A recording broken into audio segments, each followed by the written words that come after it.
Powered by the Montana Television Network. This is the 530 News on KAJ, Montana's news leader.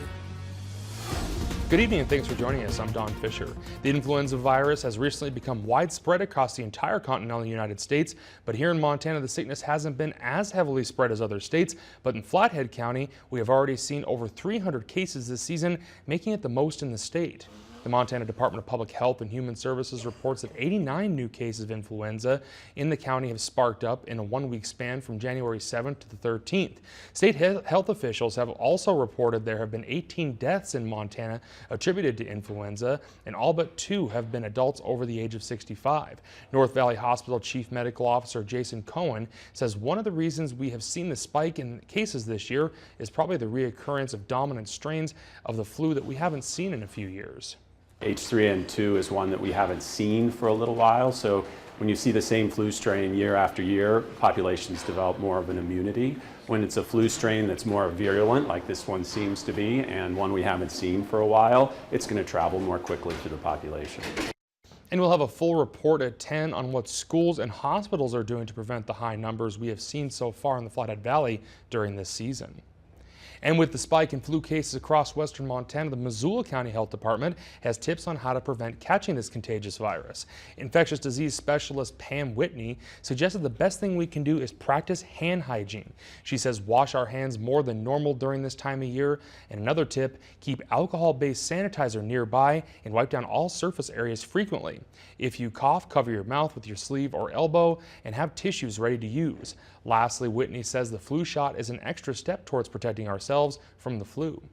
And Whitney says there are many people who do receive the flu shot and still get sick, and she says it's because the H3N2 flu strand has already mutated after the vaccine was made. In March is when they put the vaccine together. And so they always look at the southern hemisphere when they do that. So the strains that were circulating there is what went into the vaccine. And it was an H3N2 strain, but between March and now when we started seeing the cases, it changed a little bit. So that's why we're seeing people who got the vaccine not quite being protected. And according to the Department of Health and Human Services, 87 cases of the flu have been recorded in Missoula County this season. And we kicked off a wet weather trend today, and more is expected throughout the rest of the week and possibly into next week. For more, let's bring in Chief Meteorologist Aaron Yost, who has a look at our first forecast. Aaron? That's right, Don. Things are going to stay very active here over the next several days. Today, case in point, we saw some scattered mountain snow and valley rain snow mix.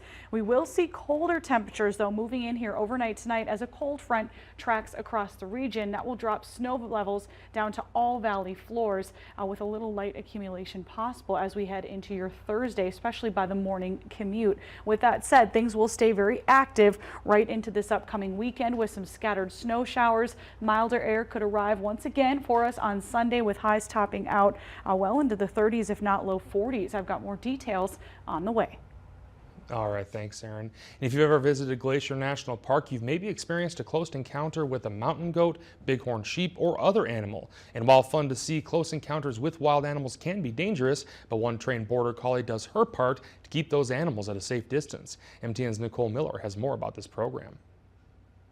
Dogs just kind of get people's attention. They're kind of, and especially when you're, as photogenic as she is. All you have to do is take a look at Bark Ranger Gracie's Instagram to see her more than 14,000 Instagram followers would agree. Gracie joined the staff at Glacier National Park in 2016 and herds wildlife away from visitors. Okay, let's go. But her handler, Natural Resources Manager Mark Beal, says she doesn't just get to sit around the fireplace in the winter. She works during the winter. We work in the headquarters and park housing area. In the past several years, there's been a lot of bold mountain lions kind of coming into the housing area in the winter. And the reason they're here is because there's a lot of deer that hang out because, there's plowed roads. It's easier for them to get around. He says Gracie herds the deer out of the housing area and hopes the mountain lions follow them. Beal says since launching the program, it's gotten bigger than he ever imagined, and it helps him get to interact with more visitors. One thing we've noticed is there's a lot of visitors that come to the park now hoping to meet Gracie, and that's great because then I get to talk to visitors and remind them to be safe around park wildlife and answer questions. So it's really, taken off. He says while the days of clapping, shouting, and shaking rocks to keep the wildlife at a safe distance have turned a new corner, there's still more work to be done. Gracie's a great tool to have in the toolbox. She's not the do-all, end-all, final answer, but she's another unique tool that we can use. Beal says he would like to see the program expanded in 2018. And ideally, it'd be kind of nice to have, a couple more dog handler teams in the park so that we can cover more areas of the park throughout the course of the summer. Beal says him and Gracie usually make it up to Logan Pass about once or twice a week.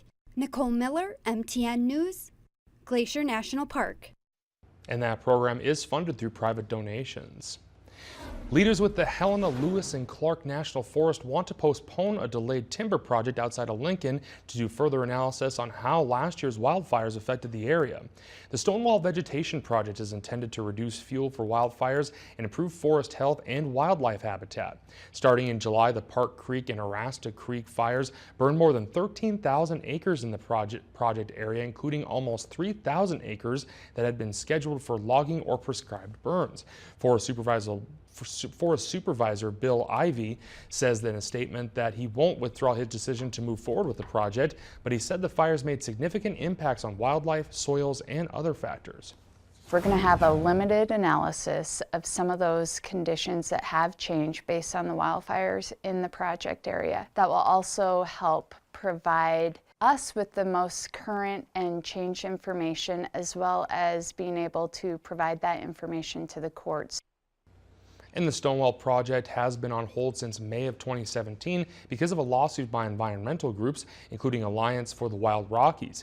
Mike Garrity, that group's executive director, said that he wants the Forest Service to withdraw their decision before doing additional analysis, and he said that that will ensure the results aren't affected. Living on the streets, especially during a cold Montana winter, can lead to scary health situations like hypothermia and even death. But the reality is 1,529 Montanans are living on the streets and shelters, according to the 2017 Annual Homeless Assessment Report. Amongst that number is 205 veterans and another 106. According to this report, homelessness grew 8% from 2016 to 2017 in the state. And another staggering fact from the assessment is there are roughly 540 families with children living either in shelters or on the streets right now. Reaching Homes Coordinator Teresa Williams, along with collaborating agencies, presented an update on their plan to end homelessness in Missoula.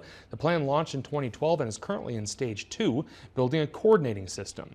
This is to reduce duplications of housing and service provider efforts and helps produce data for long-term goals. Some have joined this coalition with life experiences in mind, either overcoming their own drug addiction or police officers who see the struggles of homelessness every day.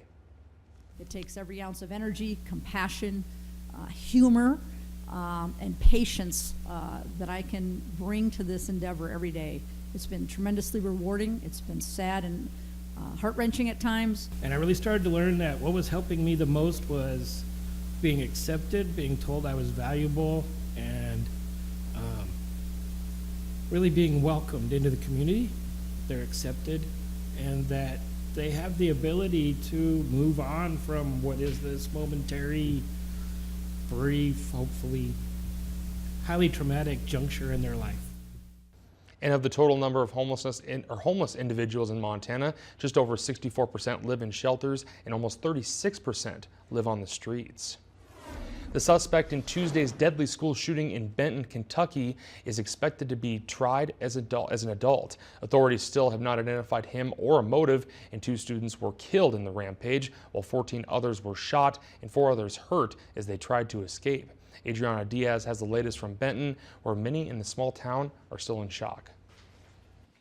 Prosecutors in Kentucky say the 15-year-old suspect in Tuesday's deadly shooting at Marshall County High School has been charged with 2 counts of murder. We will be filing paperwork to classify this defendant as what's called a youthful offender. and that is the process to charge him as an adult. The school in the small, tight-knit community of Benton was closed Wednesday, a day after hundreds of students scrambled for cover as their fellow student began shooting. There was a lot of blood everywhere. It was horrible. 15-year-old Bailey Holt was killed at the scene. 15-year-old Preston Cope died at the hospital. 14 other students were shot, including Dan Austin. His friend, Junior Tristan Klein, told CBS this morning he sprang into action after seeing Austin lying on the ground. He was shot in the shoulder, and he was scared, and no one really knew what to do, so I just put him in my car and drove as fast as I could. Several victims remain hospitalized. All are expected to survive. Adriana Diaz, CBS News, Benton, Kentucky. And Marshall County School Superintendent says that classes will resume tomorrow in the elementary and middle schools, but the high school will remain closed. Legendary Northwest rock band Pearl Jam is officially coming to Missoula. The concert will be at Washington Grizzly Stadium on Monday, August 13th, and other U.S. stops on the Pearl Jam schedule include Seattle, Chicago, and Boston. The two Seattle concerts are called the Home Shows and will be at Safeco Field on Wednesday, August 8th and Friday, August 10th. The concert follows very successful outdoor shows by the Rolling Stones and Paul McCartney in recent years. And hold on to your cowboy hats. Country music superstar Luke Bryan is coming back to Montana this fall. On Bryan's website, he announced an extended tour of What Makes You Country and will play at the Rimrock Auto Arena in Billings on September 14th. Metro Park officials have not commented on the tour announcement, and Bryan is an award-winning singer-songwriter and has sold more than 7 million albums worldwide.